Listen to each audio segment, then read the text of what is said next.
That's not the plan. Julia Beverly. I am here. Welcome, welcome. A hip-hop historian, publisher, photographer, author. What else? I like it. Yeah, photographer. I really consider myself a photographer, but I wear a lot of hats. I do what needs to be done. I was going to say... Get the job done. So you would consider, like, photography your main, like, what passion would be, like... Yes. Ever since I was probably, like, 10 or 11, I've just taken a million photos of everything going on in my life. So I kind of carried that over into my... Once I became a hip-hop, journalist or whatever, that's still what I love to do. So you're from Orlando, Florida, right? I am. Shout out to the 407. Well, fun fact, I spent a couple years in San Bernardino, actually. California. Yes, California. So, nice. Was there I was like 9 years old, rolling the streets in my little bike, Dodging meth labs in San Bernardino. Yeah, I don't think that was a part of my experience back then, but they probably were there. It's a wild place, man. San Bernardino's a wild place. Hey, I've heard that it's like, going a little downhill. It has. But shout out to San Bernardino. Cyrus that's where he represents. But I went to school and everything in Orlando, so that's where I came up, started Ozone magazine, which is a term for Orlando. We were trying to be cool or whatever. And kind of. So for people who don't know, because Ozone was kind of, I feel like ahead of its time a little, but in a world in which there was so much representation for media outlets on the East Coast. I mean, really, it was an East Coast-driven thing, hip-hop media as an industry. Mm-hmm. Even though, the West Coast didn't really have the West Coast didn't really have anything to really represent them without some sort of East Coast bias. But Ozone magazine pops up as a magazine that really championed like a whole new wave that was going on in Southern hip hop. So give me kind of the rundown on how Ozone was started. And I'm going to say it was almost like, not an accident, but I never set out to be like, okay, let me represent, Southern rap. I used to read, of course, The Source, XXL, all these magazines, and I would see the photos and be like, how do I become that photographer? Because I was really young, 18, 19, right. Just got a camera, just started going to all these events. I remember the first, one of the very first events I went to was like this radio show. Ja Rule was headlining or whatever, and I shot, I'm like broke, like 18. Was it in Orlando? In Orlando, yeah. And so shoot the show and go backstage, and they had like the whole catering tent, and it was like, oh, I could get like free food doing this stuff. That was like a big incentive. So I always joke about that, the industry. Free food in the industry was like half of the attraction at the time. But so I wanted to shoot for these magazines. So I started like trying to get in contact with them. And, being a kid in Orlando, I'm like, how do I get in touch with these, New York publications? So there was a graphic designer in Orlando called Mert Design is what he went by. And so he had started this magazine, which he actually called it Orlando Source. So he literally just took the Source logo, took it and put Orlando. Put a little Orlando on the top. And so I had got referred to him for his second issue, and he wanted me to come, work with him. And the first thing I said was like, I think you probably need a new logo. I don't think you might get sued. Take their logo. I think they did actually send a cease and desist at one point. But he changed the logo. We did that together for about a year. And for me, it was just, I had this envisioned in my head that I was going to, get discovered, like Source or whoever was going to be like, oh, this photographer is great. Like, let's hire her. And so ultimately what happened, like me and him kind of fell out at a certain point, or we weren't seeing eye to eye on where we wanted to go with it. So I had finished I was doing the creative side. He was doing the business side, which is where the conflict came in, because he would be like, yeah, they only paid $400 for an ad, and I would find out they paid like $700. Right. We were supposed to be splitting the money, Anyway, that's how that all kind of unraveled. But we had gotten to a point where he said, I'm not going to do this anymore. And I had already finished the next issue. And so Mercedes was one of our street team people, and she was like, well, why would you stop? Like, why don't you just change the name? I mean, you got magazine's already done. You know everybody. You got all the advertisers. And so that's kind of where it started from, because we did already have a base of, like, we had a lot of local companies that would advertise. And so originally, even the early issues of Ozone, it's like Orlando music or Florida music, which is very heavily, Latino influence. You got a lot of Caribbean influence. So we had a lot of reggae artists, reggaeton, like it was kind of everything happening. What year was the first issue? 2002. Who was on the cover? Red Dog. Red Dog. Yes, he was from Orlando. He had a my Sunshine Orlando State. My Orlando hip hop encyclopedia goes to Kasky. What's the guy's name?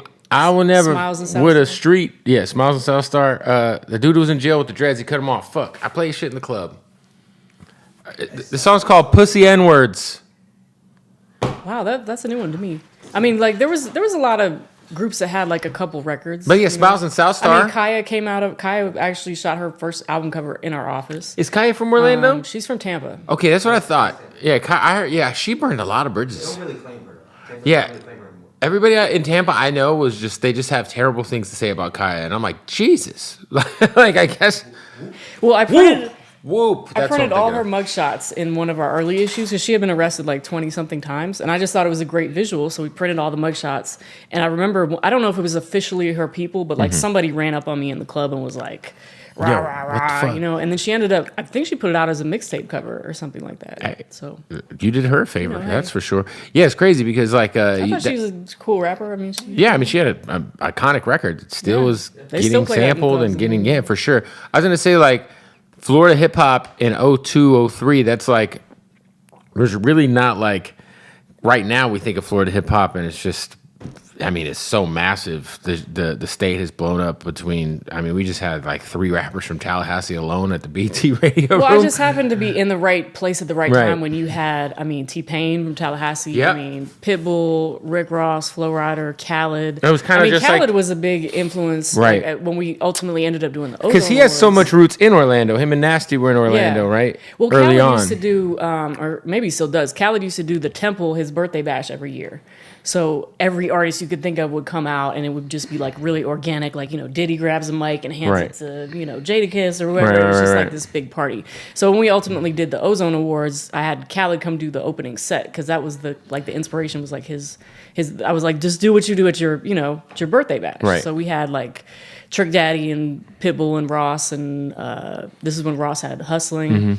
So I was just there when a lot of them had been bubbling for a while and were kind of on the precipice of just breaking through. And so when I started interviewing a lot of people like a Pitbull would talk about how it was a blessing that he had never got signed earlier. He was Right. like, well, the New York labels, you know, they ignored me for so long. It forced me to like build up this fan base. I traveled around, I did all these shows. Right. So, you know, artists today, it's almost like it's too easy. Like they could be very young. Yeah, they don't have- if they get the right record, then they're immediately They're in the just- game right away without a so lot they of don't the have that history of the struggle to talk traveling, about. you know, staying in shitty hotels, going to a radio station in the morning to just try to, you know, for sure. That's all part of the experience. So, 100%. so a lot of the artists were experiencing the same thing I had experienced on the journalism side because I had tried to. I mean, I did some stuff here and there, like for the Source and you know some little freelance stuff. But there reached a certain point where I was kind of like, oh, like we're actually onto something here with this magazine. I don't need to try to go Right. work for a New York magazine. So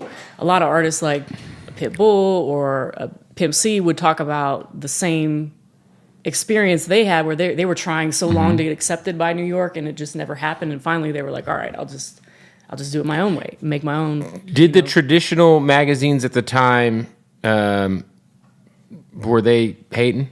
Or did they embrace you? Because at the time there's like this weird, like, I don't know, man. There's like the Source really turned into like a weirdo magazine for a little bit, and then you know, obviously Elliot Wilson was running it up, running circles around him at XXL for a sec, and You know, but it felt like such a competitive I have space. I have some funny stories about that. I mean, and so we're moving a little forward. Like by this time, you know, 2005-ish. Like You guys have been up and running for a while. I'm realizing like there's really some money in this. Right.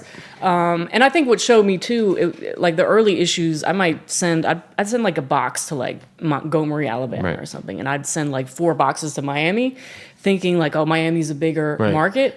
And people in Miami, I mean, they liked it, but they're kind of like they have 3 radio stations and they have Miami's they a have booming city. places to go. Like the Right. artists there don't really need Right. a platform, whereas I would get like 100 calls from Montgomery with all these, all these DJs, artists, yeah. artists, people that want to get down. So I started to see there was a market, and the South is full of Tallahassee, Jacksonville, Birmingham. sure, I mean, yeah. there's so many like Tennessee, sort of all that, mid-level yeah. markets that just don't have at that time. They Right. didn't have social media. So if there's an artist they're trying to get on, they don't have YouTube to show Right. people what they look like. So they would advertise in the magazine. So I saw that there was a real market there. So Elliot Wilson, saw him yesterday, a couple days ago. So I mean, we're cool Yeah. and stuff, but he's always been one to kind of like take shots at different people. So funny story about him. Well, I remember at one point I would go to New York and I would like drop off magazines places. So I stopped by XXL one time just to drop off some magazines, and he was like the only person in the office. I think it was like 8 o'clock in the evening or whatever. And I just remember he said, "Oh, you're not from around here, are you?" Like, and it was, to me, it was like people in New York kind of, I don't know if he meant it to be like I took it a certain way. I don't know that he meant it that way.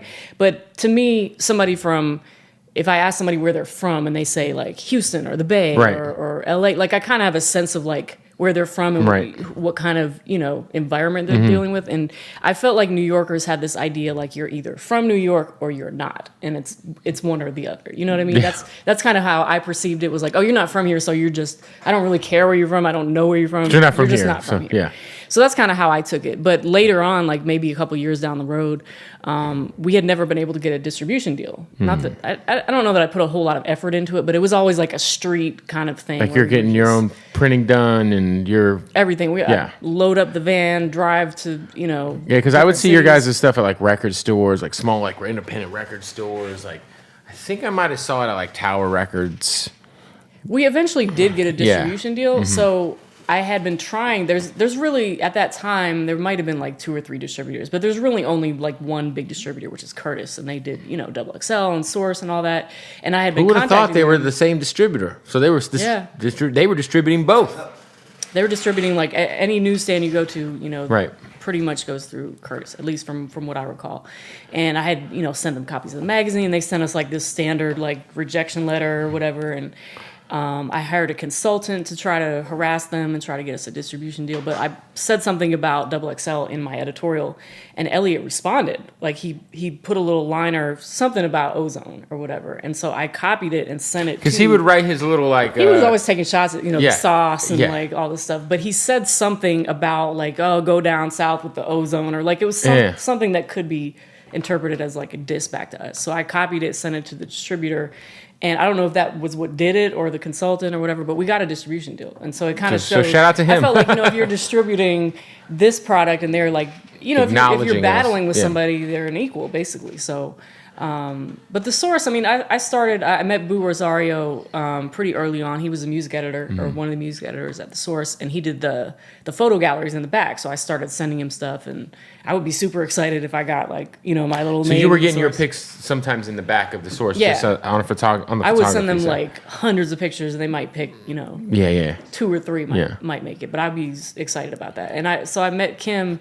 And shout out to Kim. She was the editor at that point. She had come down to Miami, I think, to shoot Trina or something. And I would kind of throw it out there like, you guys should hire me to work this out. Like I didn't feel like anyone took that super seriously, but they did start giving me like a little assignment here and there, and that's when they were, I think, starting to fall apart as far as on the business side, and then also the Eminem thing was going on. Right. It was a lot happening at that